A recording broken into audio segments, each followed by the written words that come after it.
In 2024, the biggest tech reviewer on YouTube launched his own app, and within hours, his own audience turned on him. Then, the rest of YouTube was reviewing his app, $50 a year, ads, and something much worse, and all of it for wallpapers? This is the rise and fall of panels.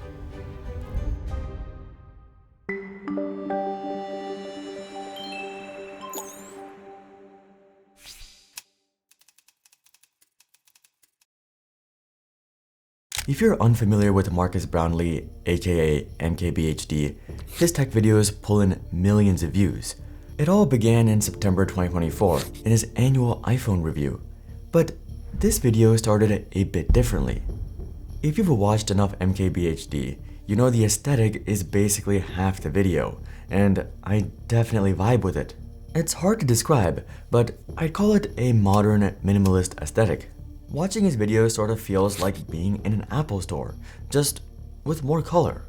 It's not for everyone, but for many, the aesthetic and visuals are the best parts of his videos. So, on the surface, a curated app filled with his wallpapers sounded great. Artists were brought in to make work specifically for the platform, and they would get a 50-50 split. And the wallpapers themselves genuinely looked great. The product made sense for his brand, gave something back to artists, and answered a question his audience had been asking for years: where do you get your wallpapers? But there was a big problem. You might have caught it on the top right of his pitch. The price. It was $50. But things from here get even stranger. Now, to be fair, that was an annual subscription, but if you wanted monthly, it was $11.99 a month, or over $140 a year. And here's the thing, you can Google 4K wallpapers or go on Reddit to get infinite search results for free. But even if you wanted to pay for premium art, $12 per month? For a bit of context, YouTube Premium is a similar $13.99 a month, which I think has much more value. Amazon Prime is $14.99 a month. The cheapest Disney Plus and the Netflix plans are $11.99 and $7.99 a month. Another wallpaper app, Wallpaper Z, is just $3 a month, and its images are in 8K instead of 4K. Even as good as panels might be, $12 a month for wallpapers just felt absurd, and fans agreed. The backlash was immediate. Bro got so used to being rich that he thinks everybody has $50 for a wallpaper app. You either die a hero or live long enough to create panels. I'd rather buy WinRAR than $50 for a wallpaper. I don't know about you, but I don't know anybody who's bought WinRAR, which goes to show how bad all of this was. This is where things probably should have ended though, but little did Marques know, this was just the beginning. It turns out there was something much worse than the price.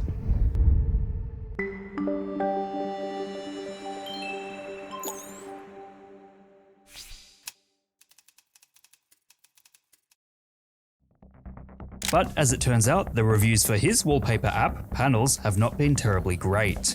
Much of his audience is calling him out of touch because he is charging $50 a year for it. The backlash came rolling in, and it was for much more than just the pricing.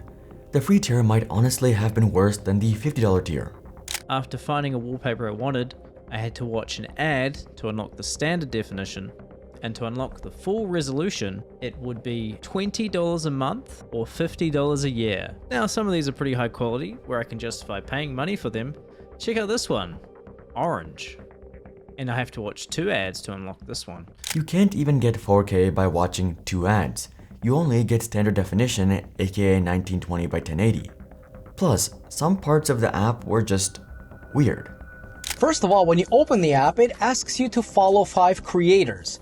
I have no idea who these people are, so you just have to blindly pick 5 and hope that you picked good. Memes began to spread, and posts about Marques charging $50 for the color orange. This feels like Apple pricing logic. Though some of these memes were pretty good, but it was clear he had misread the room. The pricing wasn't even the full problem.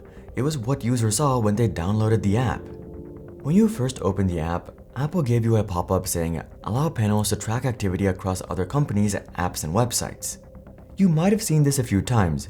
It happens when an app has advertising and wants to show curated ads.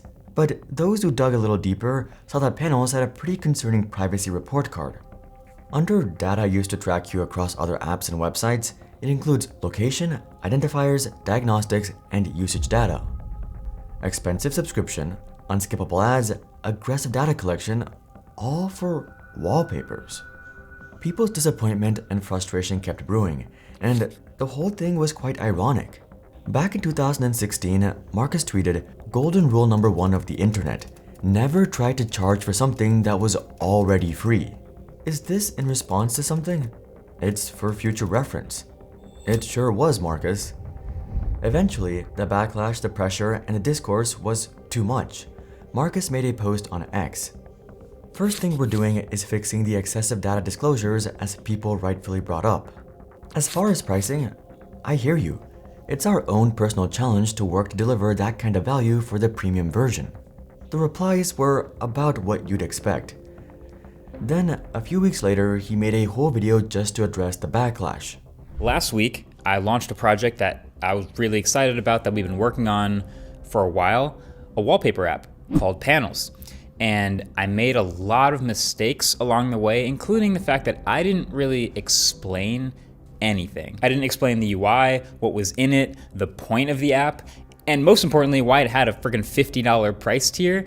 And so appropriately, the entire internet was very disappointed, and that's 100% on me. Now, even though subscriptions are incredibly unpopular, we wanted to at least offer one that made sense for the wallpaper power user, for how few of you actually exist. So first of all, we have a new tier that is $2 a month, which is everything I just mentioned, completely ad-free and full resolution, everything across the board. So that means you never have to see another ad, never have to worry about that, and you always get the highest resolution version no matter what screen you're downloading for. I think this is really fair and should hopefully continue to help pay to keep the app running as well. The price change is honestly great. For the privacy concerns, Marques said, "Another blunder by us. This was way too broad. It was apparently based on the app's ad service, AdMob, and just to be safe, we just checked way too many boxes. You can also use the app without making an account, but daringfireball.net pointed out that Panels didn't actually use your GPS location, just your IP address, which Apple still classifies as location. For those looking for a service like this, $2 a month is actually good value, and that's the tragedy about Panels. Even with the great price change, it was too little, too late. The damage was done, not just to Panels, but to Marques. And unfortunately, that kind of value which Marques promised would never come."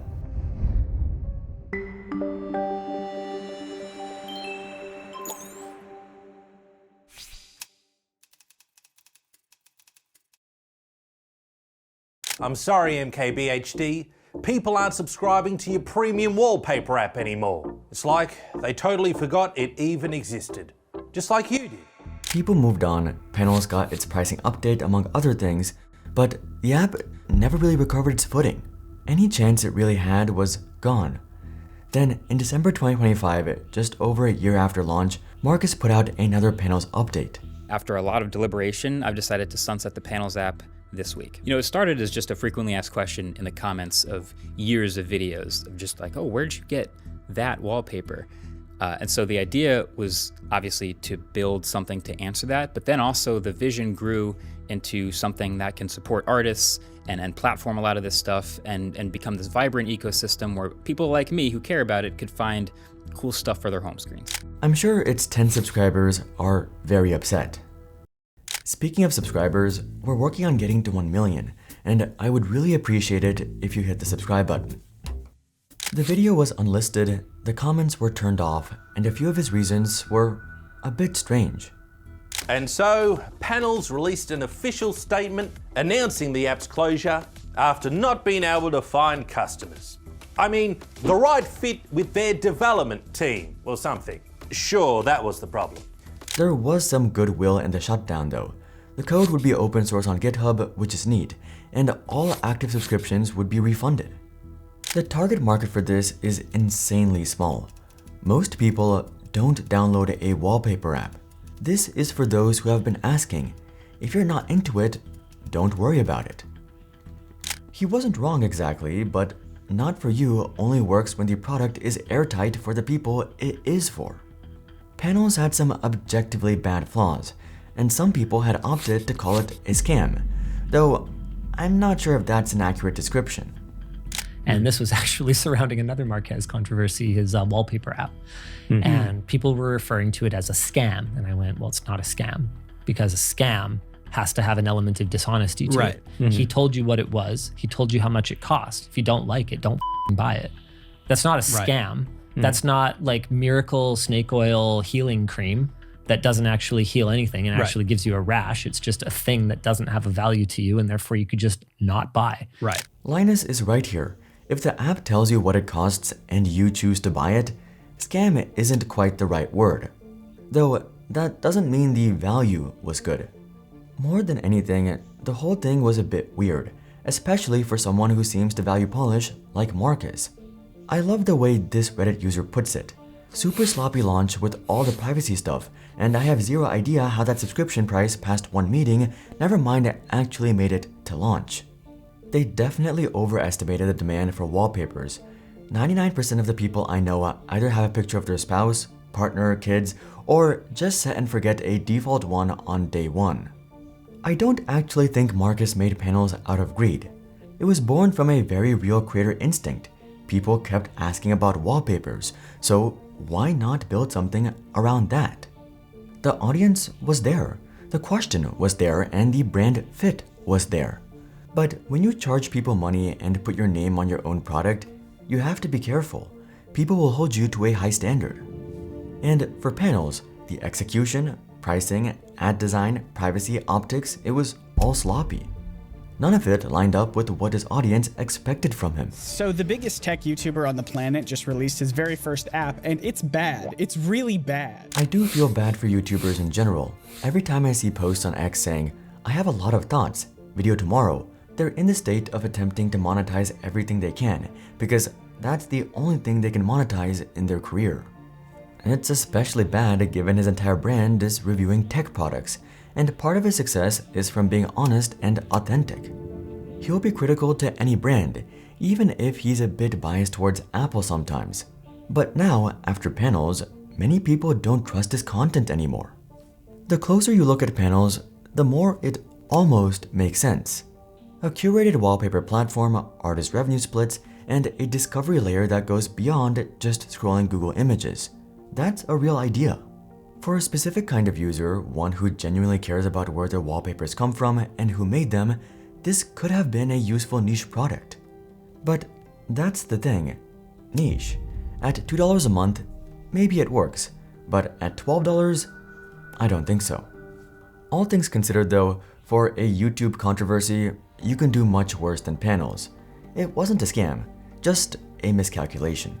It makes sense when you consider how much power Marques' reviews have. Like when an EV company he reviewed went under just months later. Click here to learn the rest of that story. But until then, I'm Hari, and I'll see you guys on the next one.